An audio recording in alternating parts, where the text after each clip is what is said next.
Okay, so now we're gonna move in to completing the square. So the first few problems I'm gonna do, the first three, this is gonna be number 7, number 8. Now remember, I'm not doing the actual number 7, number 8, number 9. I'm doing samples of those problems. And I'm just trying to help you with the videos match up with the problems that will actually, you can kind of watch just that video for that specific problem. So this is gonna cover 7, 8, 9. So what we're gonna do on this part is we're gonna do the beginning stages of completing the square.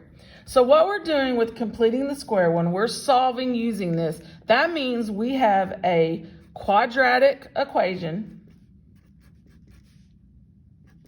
Whoops, that needs to be a plus sign. We have a quadratic equation that we're trying to solve. And that's what we're doing in chapter 4. Chapter 4, you are learning all the different ways to solve a quadratic equation.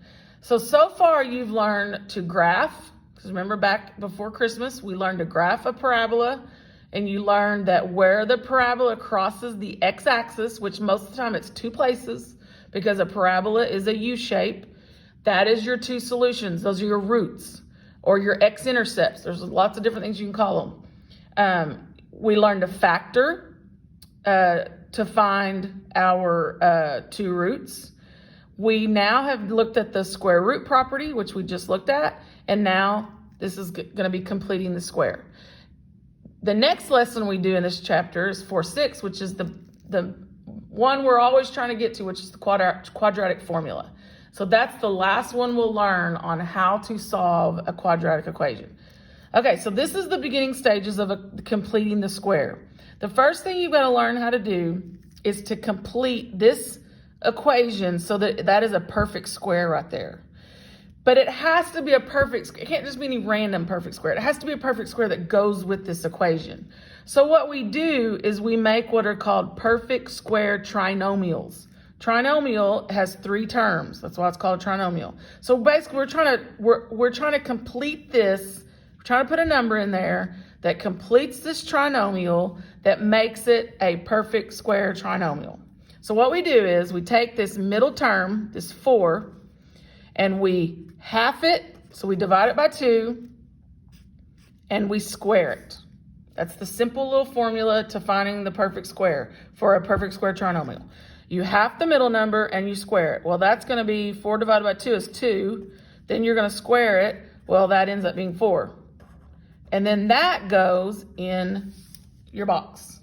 So on these problems 7, 8, 9, that's all at once, is what is that perfect square that's going to go in that box. So let's look at another one. X squared plus 18x plus box. So again, we need the perfect square that goes in this trinomial that makes it a perfect square trinomial. So you take your middle term, that's going to be the term in front of your x. If we want to look at the whole quadratic formula or equation, it's the b in the quadratic equation. It's the b term. It's the one in front of x. So we take that number and we half it, and then we square it. So 18 divided by 2 is 9. Then you square it. 81 goes in the box. One more, just to make sure. Let's do one with a minus sign in it. So x squared minus 6x plus question mark. So again, take the middle term. Now this time it's a negative, and that's fine, because in a minute you're going to square it, which is always going to get rid of that negative.